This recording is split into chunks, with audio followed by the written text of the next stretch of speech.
Dear friends, ഇന്ന് നമ്മൾ discuss ചെയ്യുന്നത് എങ്ങനെയാണ് യുഎയിൽ നിന്നുകൊണ്ട് യുഎയിലെ മ്യൂച്വൽ ഫണ്ടുകളും ഇന്റർനാഷണൽ മ്യൂച്വൽ ഫണ്ടുകളിലും ഒക്കെ ഇൻവെസ്റ്റ് ചെയ്യുന്നത് എന്നുള്ളതാണ്. ഇന്ത്യയിലെ മ്യൂച്വൽ ഫണ്ട് മാർക്കറ്റുമായി കമ്പയർ ചെയ്യുമ്പോൾ അത്രയധികം റിട്ടേൺ ഒന്നും യുഎയിലെ മ്യൂച്വൽ ഫണ്ടുകളിൽ കിട്ടുന്നില്ല. പക്ഷേ സ്ട്രോങ് കറൻസി വാല്യൂവും അതേപോലെ തന്നെ സീറോ ടാക്സും ഇയർലി 5 to 10% ഒക്കെയാണ് റുപ്പി ദിർഹം ഡിപ്രീസിയേഷൻ ഉണ്ടാകുന്നത്. അതൊക്കെ കൺസിഡർ ചെയ്യുമ്പോൾ യുഎഇ മ്യൂച്വൽ ഫണ്ടിൽ ഇൻവെസ്റ്റ് ചെയ്യുന്നതും നല്ലൊരു ഓപ്ഷൻ തന്നെയാണ്. യുഎയിലെ ലോക്കൽ മാർക്കറ്റിലെ മ്യൂച്വൽ ഫണ്ടുകളിലെയും ഇന്റർനാഷണൽ മ്യൂച്വൽ ഫണ്ടുകളിലെയും കഴിഞ്ഞ 10 വർഷത്തെ പെർഫോമൻസ് ഒക്കെ കൺസിഡർ ചെയ്യുമ്പോൾ ബിലോ 10% ആയാണ് പല ഫണ്ടുകളും തന്നിരിക്കുന്നത്. എന്നിരുന്നാലും കഴിഞ്ഞ 5 വർഷത്തെ കൺസിഡർ ചെയ്യുമ്പോൾ പല ഫണ്ടുകളിലും 12 to 18% വരെ ആനുവലൈസ്ഡ് റിട്ടേൺ തന്ന ഫണ്ടുകളുമുണ്ട്. ഒരുപാട് പേർക്ക് യുഎഇ മ്യൂച്വൽ ഫണ്ടുകളിൽ ഇൻവെസ്റ്റ് ചെയ്യണമെന്ന് താല്പര്യമുണ്ടെങ്കിലും അതിനെക്കുറിച്ച് കൃത്യമായ ഗൈഡ് ലൈൻസ് ഇല്ലാത്തതുകൊണ്ടും അവയർനെസ് ഇല്ലാത്തതുകൊണ്ടുമാണ് ഇൻവെസ്റ്റ്മെന്റ് ചെയ്യാതിരിക്കുന്നത്. അതുകൊണ്ട് ഇന്നത്തെ എപ്പിസോഡിൽ നമ്മൾ ഡിസ്കസ് ചെയ്യുന്നത് എങ്ങനെയാണ് യുഎഇ മ്യൂച്വൽ ഫണ്ടുകളിൽ ഇൻവെസ്റ്റ് ചെയ്യുക, എന്തൊക്കെ ഓപ്ഷൻസ് ആണ് ഇൻവെസ്റ്റ് ചെയ്യാനുള്ളത്, എങ്ങനെയാണ് മ്യൂച്വൽ ഫണ്ടുകളുടെ പെർഫോമൻസ്, എങ്ങനെയാണ് അതിന്റെ ചാർജസ്, ഫീസ്, അങ്ങനെയുള്ള കാര്യങ്ങളൊക്കെയാണ് നമ്മൾ ഡിസ്കസ് ചെയ്യുന്നത്. Friends, my name is Joby George. Welcome to jobs corner.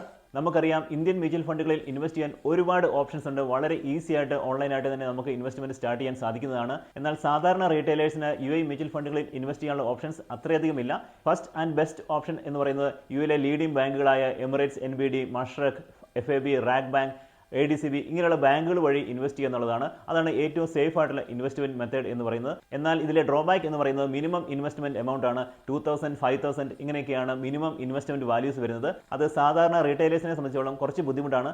എന്നിരുന്നാലും ചില സ്കീമുകളിലൊക്കെ മന്ത്ലി $100 ഇൻവെസ്റ്റ്മെന്റ് ഉണ്ട്. മഷ്റഖിന്റെ ഒക്കെ ചില ഫണ്ടുകളിൽ നിങ്ങൾക്ക് മിനിമം ഇൻവെസ്റ്റ്മെന്റ് $100 മാത്രമാണ്. അങ്ങനെയുള്ള ഓപ്ഷൻസും അവൈലബിൾ ആണ്. രണ്ടാമത്തെ ഇൻവെസ്റ്റ്മെന്റ് ഓപ്ഷൻ എന്ന് പറയുന്നത് തേർഡ് പാർട്ടി പ്ലാറ്റ്ഫോമുകളാണ്. സെർവോ, ഇറ്റോറോ പോലെയുള്ള പ്ലാറ്റ്ഫോമുകൾ വഴിയാണ് ഇൻവെസ്റ്റ് ചെയ്യാനുള്ള ഒരു ഓപ്ഷൻ. പക്ഷേ അതിൻ്റെയൊക്കെ ട്രസ്റ്റ് കാര്യങ്ങളൊക്കെ നിങ്ങൾ തന്നെ ചെക്ക് ചെയ്ത് നോക്കുക.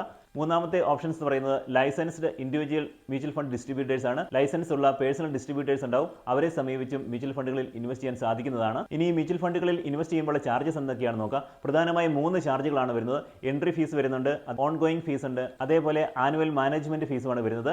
Initial fees depends on the bank scheme ഒക്കെ 1 to 4% വരെ വരുന്നുണ്ട്. ഓൺ ഗോയിങ് ഫീസ് എന്ന് പറയുന്നത് മിക്ക ഫണ്ടുകളിലും 0 തന്നെയാണ്. ചില ഫണ്ടുകളിൽ 1% ഒക്കെ വരുന്നുണ്ട്. ആനുവൽ മാനേജ്മെന്റ് ഫീസ് എന്ന് പറയുന്നത് 1.5 to 4% വരെ വരുന്ന ഫണ്ടുകളുണ്ട്. ഓരോ ഫണ്ടുകളിലും ഫാക്ട് ഷീറ്റുകൾ അവൈലബിൾ ആണ്. അതിൽ പോയി കഴിഞ്ഞാൽ ഓരോ ചാർജസിനെ കുറിച്ചും കൃത്യമായിട്ട് തന്നെ കൊടുത്തിട്ടുണ്ട്. ഇനി ഇൻവെസ്റ്റ് ചെയ്യാനുള്ള മിനിമം എലിജിബിലിറ്റി എന്താണെന്ന് നോക്കുക. ഏത് ബാങ്ക് വഴിയാണ് നിങ്ങൾ ഇൻവെസ്റ്റ് ചെയ്യാൻ ആഗ്രഹിക്കുന്നത് അവിടെ ഒരു അക്കൗണ്ട് ഉണ്ടാകുക എന്നുള്ളതാണ് മിനിമം എലിജിബിലിറ്റി എന്ന് പറയുന്നത്. ഓൾമോസ്റ്റ് എല്ലാ പ്ലാറ്റ്ഫോമുകളിലും യുഎഇ മ്യൂച്വൽ ഫണ്ടുകളിലും ഇന്റർനാഷണൽ മ്യൂച്വൽ ഫണ്ടുകളിലും ഇൻവെസ്റ്റ് ചെയ്യാനുള്ള ഓപ്ഷൻസ് ഉണ്ട്. ഇന്റർനാഷണൽ ഫണ്ടുകളായ നാസ്ഡാക്ക് 100-ലും വേൾഡ് ഫണ്ടിലും ഒക്കെ ഇൻവെസ്റ്റ് ചെയ്യാനുള്ള നല്ലൊരു ഓപ്പർച്യൂണിറ്റിയാണ് നിങ്ങൾക്ക് ലഭിക്കുന്നത്. അതുവഴി ആപ്പിൾ, ആമസോൺ, മെറ്റ, ടെസ്ല ഇങ്ങനെയുള്ള സ്റ്റോക്കുകളിലും ഇൻവെസ്റ്റ് ചെയ്യാനുള്ള ഓപ്പർച്യൂണിറ്റിയാണ് ഈ മ്യൂച്വൽ ഫണ്ട് ഇൻവെസ്റ്റുകൾ വഴി നിങ്ങൾക്ക് ലഭിക്കുന്നത്.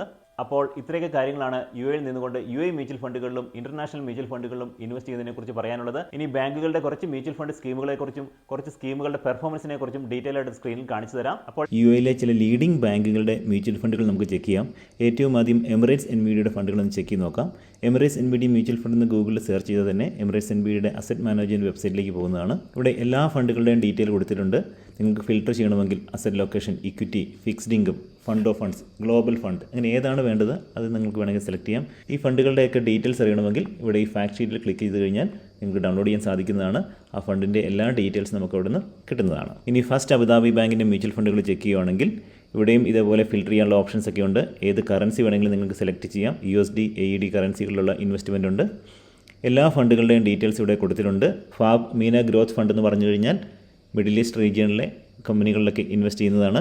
അതേപോലെ ഫാബ് UAE ഗ്രോത്ത് ഫണ്ടുകളുണ്ട്. ഇതിൻ്റെയൊക്കെ ഡീറ്റെയിൽസ് അറിയാൻ ഇവിടെ ഈ PDF ക്ലിക്ക് ചെയ്ത് കഴിഞ്ഞാൽ ആ ഫണ്ടിൻ്റെ എല്ലാ പെർഫോമൻസും എല്ലാ ഡീറ്റെയിൽസും നിങ്ങൾക്ക് കിട്ടുന്നതാണ്. അതിനെക്കുറിച്ച് നമുക്ക് നോക്കാം. ഇവിടെ ഓരോ ഫണ്ടിൻ്റെയും ലാസ്റ്റ് ക്ലോസ് പ്രൈസും അതേപോലെ 1 ഇയറിലെ റിട്ടേൺ, ഇൻസെപ്ഷൻ ഡേറ്റ്, എന്നാണ് ഈ ഫണ്ട് സ്റ്റാർട്ട് ചെയ്തത്, അങ്ങനെ എല്ലാ ഡീറ്റെയിൽസും കൊടുത്തിട്ടുണ്ട്. ഏത് കാറ്റഗറിയിലാണ് ഈ ഫണ്ട് ഉള്ളതെന്ന് കൊടുത്തിട്ടുണ്ട്. For example fab balance allocation USD എന്ന് പറയുന്നത് USD മോഡറേറ്റ് അലൊക്കേഷനാണ്. ഇത് മീന ഇക്വിറ്റിയാണ്. ഇത് ബോണ്ടുകളിലാണ്. അങ്ങനെയുള്ള ഡീറ്റെയിൽസും ഇവിടെ കൊടുത്തിട്ടുണ്ട്. ഇനി റിട്ടേൺസ് എന്നുള്ള സെക്ഷനിലേക്ക് പോവുകയാണെങ്കിൽ ഓരോ ഫണ്ടിൻ്റെയും 1 മന്ത്ലിയും 3 മന്ത്ലിയും 1 ഇയർ, 5 ഇയർ, അതേപോലെ ഈ ഫണ്ട് സ്റ്റാർട്ട് ചെയ്തപ്പോൾ മുതലുള്ള റിട്ടേൺ, അങ്ങനെയുള്ള ഡീറ്റെയിൽസും കിട്ടുന്നതാണ്. ഇവിടെ നിങ്ങൾക്ക് കാണാൻ സാധിക്കും ചില ഫണ്ടുകളൊന്നും അത്ര പെർഫോം ചെയ്തിട്ടില്ല. അതേസമയം ഇവിടെ fab Islamic Meena growth fund 14% 5 ഇയറിൽ തന്നിട്ടുണ്ട്. ആനുവലൈസ്ഡ് ആണ്. അതേപോലെ ഈ ഫണ്ട് സ്റ്റാർട്ട് ചെയ്തപ്പോൾ മുതൽ ഇതുവരെ എത്ര റിട്ടേൺ തന്നിട്ടും കാണിച്ചിട്ടുണ്ട്. ഇന്ത്യൻ മാർക്കറ്റൊക്കെ കമ്പയർ ചെയ്യുമ്പോൾ അത്ര വലിയ റിട്ടേൺ ഒന്നും ഇവിടെ വന്നിട്ടില്ല. പക്ഷേ 5 ഇയറിൽ അത്യാവശ്യം നല്ല റിട്ടേൺ ഒക്കെ കൊടുത്തിട്ടുണ്ട്. ഇവിടെ ഫീസ് സെക്ഷനിലേക്ക് പോവുകയാണെങ്കിൽ നമ്മൾ നേരത്തെ പറഞ്ഞ ഓൺ ഗോയിങ് ചാർജസ് ഉണ്ട്, മാക്സിമം ഇനിഷ്യൽ ഫീസ്, അതേപോലെ ഫണ്ട് മാനേജ്മെൻറ്റ് ഫീ, ഈ ഫീസുകളൊക്കെയാണ് ഉള്ളത്. ഇവിടെ എല്ലാ ഫണ്ടിലും ഓൺ ഗോയിങ് ചാർജസ് ഒന്നുമില്ല. ഇനിഷ്യൽ ഫീസ് ഇവിടെ നമുക്ക് കാണാം 1%, 3%, 5% ഡിപ്പെൻസ് ഓൺ ദ ഫണ്ടുകളാണ് ചേഞ്ച് ആകുന്നത്. അതേപോലെ ആനുവൽ ഫണ്ട് മാനേജ്മെൻറ്റ് ഫീയും ഇവിടെ ഓരോ ഫണ്ടുകൾക്കും വ്യത്യസ്തമായിട്ട് കാണാം. അപ്പോൾ നിങ്ങൾ ചൂസ് ചെയ്യുന്ന ഫണ്ടിലെ ചാർജസ് എത്രയാണെന്ന് നിങ്ങൾക്ക് ചെക്ക് ചെയ്യാൻ സാധിക്കുന്നതാണ്. ഇനി റാക് ബാങ്കിൻ്റെ മ്യൂച്വൽ ഫണ്ട് പേജിലേക്ക് പോവുകയാണെങ്കിൽ ഒരുപാട് മ്യൂച്വൽ ഫണ്ടുകൾ അവൈലബിൾ ആണ്. അതേപോലെ തന്നെ ഗ്ലോബൽ ലീഡേഴ്സുമായി ടൈപ്പ് ചെയ്തിട്ടാണ് ഇവർ ചെയ്യുന്നത്. ഇവിടെ നിങ്ങൾക്ക് കാണാം ഫ്രാങ്ക്ലിൻ ടെംപ്ലിൻ്റെ ഒരുപാട് ഫണ്ടുകൾ കാണാം. അതേപോലെ വേൾഡിലെ തന്നെ ഏറ്റവും വലിയ അസറ്റ് മാനേജ്മെൻറ്റ് കമ്പനിയായ ബ്ലാക്ക് റോക്കിൻ്റെ ഫണ്ടുകളുണ്ട്. അതേപോലെ കോട്ടക് ഫണ്ടിൻ്റെ ഇന്ത്യ മിഡ് ക്യാപ് ഫണ്ടുകൾ ഇവിടെ അവൈലബിൾ ആണ്. അങ്ങനെ ഒരുപാട് ഓപ്ഷൻസ് ഇവിടെ കാണാം നിങ്ങൾക്ക്. ഇവിടെ ഫ്രാങ്ക്ലിൻ ടെംപ്ലിൻ്റെ ഇൻവെസ്റ്റ്മെൻറ്റ് ഫണ്ടിൽ തന്നെ ഒരുപാട് ഫണ്ടുകൾ നിങ്ങൾക്ക് കാണാൻ സാധിക്കുന്നതാണ്. Asian growth fund, India fund, global bond fund. വളരെ നല്ല പെർഫോമൻസ് കാഴ്ചവെക്കുന്ന ഒരു ഫണ്ടാണ് ഫ്രാങ്ക്ലിൻ ടെക്നോളജി ഫണ്ട് എന്ന് പറയുന്നത്. ഇവിടെ ഡൗൺലോഡ് ചെയ്ത് കഴിഞ്ഞാൽ അതിൻ്റെ എല്ലാ ഡീറ്റെയിൽസും കിട്ടുന്നതാണ്. അതിനെക്കുറിച്ച് നമ്മൾ ചെക്ക് ചെയ്യുന്നതാണ്. നെക്സ്റ്റ് മഷക് ബാങ്കിൻ്റെ മ്യൂച്വൽ ഫണ്ടുകളാണ്. വളരെ ചെറിയ എമൗണ്ടിൽ തന്നെ ഇവിടെ ഇൻവെസ്റ്റ്മെൻറ്റ് സ്റ്റാർട്ട് ചെയ്യാൻ സാധിക്കുന്നതാണ്. ഇവിടെ $100 വരെ ഇൻവെസ്റ്റ്മെൻറ്റ് സ്റ്റാർട്ട് ചെയ്യാൻ സാധിക്കുന്നതാണ്. കൂടുതൽ ഫണ്ടുകളെക്കുറിച്ച് അറിയണമെങ്കിൽ ഇവിടെ ക്ലിക്ക് ചെയ്യുക. നേരത്തെ കാണിച്ചതുപോലെ തന്നെ ഓരോ കാറ്റഗറി നിങ്ങൾക്ക് ഫിൽറ്റർ ചെയ്യാൻ സാധിക്കുന്നതാണ്. ഇവിടെയും ഒരുപാട് ഇൻ്റർനാഷണൽ ഫണ്ടുകൾ അവൈലബിൾ ആണ്. ഓരോതിനെക്കുറിച്ചും ഡീറ്റെയിൽ ആയിട്ട് പോകുന്നില്ല, നിങ്ങൾ ചെക്ക് ചെയ്ത് നോക്കുക. നേരത്തെ കാണിച്ച കുറച്ച് ഫണ്ടുകൾ ചെക്ക് ചെയ്ത് നോക്കാം. ഇത് ഫ്രാങ്ക്ലിൻ ടെക്നോളജി ഫണ്ടാണ്. USDയിലാണ് ഇൻവെസ്റ്റ്മെൻറ്റ് വരുന്നത്. കഴിഞ്ഞ 3 വർഷത്തെ പെർഫോമൻസിൻ്റെ ചാർട്ട് ഇവിടെ കൊടുത്തിട്ടുണ്ട്. അതേപോലെ കഴിഞ്ഞ 5 ഇയറിലെയും ഇൻസെപ്ഷൻ മുതലുള്ള റിട്ടേൺ കൊടുത്തിട്ടുണ്ട്. ഇത് ക്യുമുലേറ്റീവ് റിട്ടേൺ ആണ്. നിങ്ങൾ CAGR റിട്ടേൺ നോക്കിയാൽ മതി. കഴിഞ്ഞ 5 ഇയറിലെ റിട്ടേൺ എന്ന് പറയുന്നത് 12.8% ആണ് ഇൻ ഡോളേഴ്സ്. അത് വളരെ നല്ലൊരു റിട്ടേൺ ആണ്. എന്നാൽ ഇൻസെപ്ഷൻ മുതൽ നോക്കുമ്പോൾ 6.22 ആണ് റിട്ടേൺ കൊടുത്തിരിക്കുന്നത്. 2000 സ്റ്റാർട്ട് ചെയ്ത ഫണ്ടാണ്. കഴിഞ്ഞ 25 ഇയേഴ്സിൽ 6.22 റിട്ടേൺ ആണ് കൊടുത്തിരിക്കുന്നത്. ശ്രദ്ധിക്കുക, ഇന്ത്യൻ മാർക്കറ്റുമായിട്ട് വളരെ കുറവാണെങ്കിലും ഇവിടെ USDയിലാണ് നമ്മൾ ഇൻവെസ്റ്റ് ചെയ്യുന്നത്. ഇന്ത്യൻ രൂപയുടെ ഡിപ്രീസിയേഷനുമായിട്ട് കമ്പയർ ചെയ്യുമ്പോൾ ഇത് നല്ല റിട്ടേൺ തന്നെയാണ്. കഴിഞ്ഞ 3 ഇയറിലെ 11.15% ആണ് റിട്ടേൺ കൊടുത്തിരിക്കുന്നത്. ഈ ഫണ്ടിലെ ചാർജസ് കൊടുത്തിട്ടുണ്ട്. മാക്സിമം ഇനിഷ്യൽ ചാർജസ് 5.75% വരുന്നുണ്ട്. അതേപോലെ ഓൺ ഗോയിങ് ചാർജസ് ഫിഗർ 1.78% ആണ്. മറ്റ് ചാർജുകളൊന്നും ഇവിടെ മെൻഷൻ ചെയ്തിട്ടില്ല. ഈ ഫണ്ടിൻ്റെ നെറ്റ് വാല്യൂവും ഡീറ്റെയിൽസും എല്ലാം ഇവിടെ കൊടുത്തിട്ടുണ്ട്. അതേപോലെ ഈ ഫണ്ട് മെയിനായിട്ട് ഏതൊക്കെ സ്റ്റോക്കുകളാണ് ഇൻവെസ്റ്റ് ചെയ്ത് കൊടുത്തിട്ടുണ്ട്. NVIDIA, മൈക്രോസോഫ്റ്റ്, ബ്രോഡ്കോം, ആപ്പിൾ ഇതിലൊക്കെയാണ് ഇൻവെസ്റ്റ് ചെയ്തിരിക്കുന്നത്. NVIDIAയിൽ 8.8%, ആപ്പിൾ 4.53% ആണ് ഇൻവെസ്റ്റ് ചെയ്തിരിക്കുന്നത്. അതേപോലെ സെക്ടോറിയൽ അലൊക്കേഷൻ നിങ്ങൾക്ക് കാണാം. ഇവിടെ സെമി കണ്ടക്ടർ സെക്ഷനിലാണ് ഇത് ഏറ്റവും കൂടുതൽ ഇൻവെസ്റ്റ് ചെയ്യുന്നത്. 24.29% ഉണ്ട്. അതുപോലെ ആപ്ലിക്കേഷൻ സോഫ്റ്റ്വെയർ അങ്ങനെ ഓരോ ഡിവിഷനിലായിട്ട് കൊടുത്തിട്ടുണ്ട്. അതേപോലെ ജിയോഗ്രാഫിക് അലൊക്കേഷൻ, അതായത് യുണൈറ്റഡ് സ്റ്റേറ്റിലുള്ള കമ്പനികളിലാണ് ഏറ്റവും കൂടുതൽ 87%.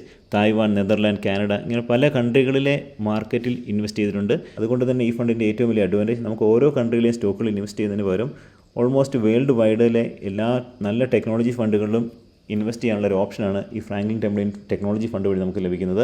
നെക്സ്റ്റ് എമിറേറ്റ്സ് NVIDIAയുടെ വേൾഡ് ഓപ്പർച്യൂണിറ്റീസ് ഫണ്ടാണ്. ഈ ഫണ്ടിലെ ടോപ്പ് 5 ഹോൾഡിംഗ് എന്ന് പറയുന്നത് Microsoft, Apple, NVIDIA, Alphabet, Amazon ഇങ്ങനെയുള്ള കമ്പനികളിലാണ്. ടോട്ടൽ 141 കമ്പനികളാണ് ഇൻവെസ്റ്റ് ചെയ്തിരിക്കുന്നത്. ഇൻഫർമേഷൻ ടെക്നോളജി 38%, ഹെൽത്ത് കെയറിൽ 14% ഈ രീതിയിലാണ് ഡിവൈഡ് ചെയ്തിരിക്കുന്നത്. കൺട്രി വൈസ് നോക്കുകയാണെങ്കിൽ 76% യുണൈറ്റഡ് സ്റ്റേറ്റിലുള്ള കമ്പനികളാണ് ഇൻവെസ്റ്റ് ചെയ്തിരിക്കുന്നത്. അതേപോലെ ഇന്ത്യ, തായ്വാൻ, ജപ്പാൻ, ചൈന ഇങ്ങനെയുള്ള കൺട്രികളിലെ കമ്പനികളിലും ഇൻവെസ്റ്റ് ചെയ്തിട്ടുണ്ട്. കാരണം ഇത് വേൾഡ് ഓപ്പർച്യൂണിറ്റീസ് ഫണ്ടാണ്. ഈ ഫണ്ടിൻ്റെ പെർഫോമൻസ് നോക്കുകയാണെങ്കിൽ സിൻസ് ഇൻസെപ്ഷൻ മുതൽ ഫണ്ട് സ്റ്റാർട്ട് ചെയ്ത് മുതൽ അതായത് 2014 മുതൽ ഇതുവരെ 7.45% റിട്ടേൺ കൊടുത്തിട്ടുണ്ട്.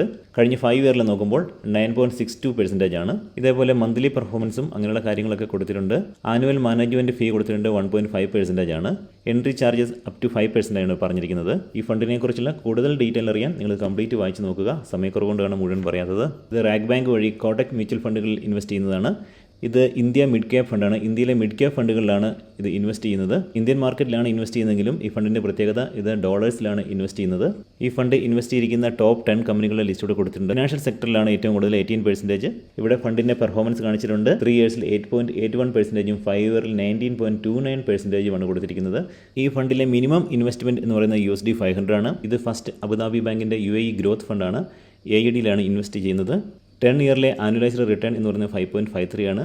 5 ഇയറിലെ 19.86 ആണ്. ഈ ഫണ്ടിലെ മിനിമം ഇനിഷ്യൽ പർച്ചേസ് എന്ന് പറയുന്നത് 1000 ആണ്. അതേപോലെ എവറി അഡീഷണൽ പർച്ചേസും 1000 AED തന്നെയാണ്.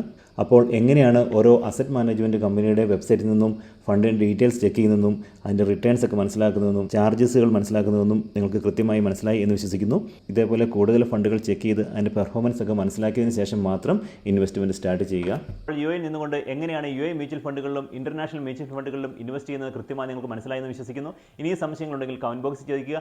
അതേപോലെ ഈ വീഡിയോ മാക്സിമം ആളുകളിലേക്ക് ഷെയർ ചെയ്യുക. അടുത്ത എപ്പിസോഡുമായി എത്രയും പെട്ടെന്ന് തന്നെ കാണാം. എല്ലാവർക്കും നന്ദി, നമസ്കാരം.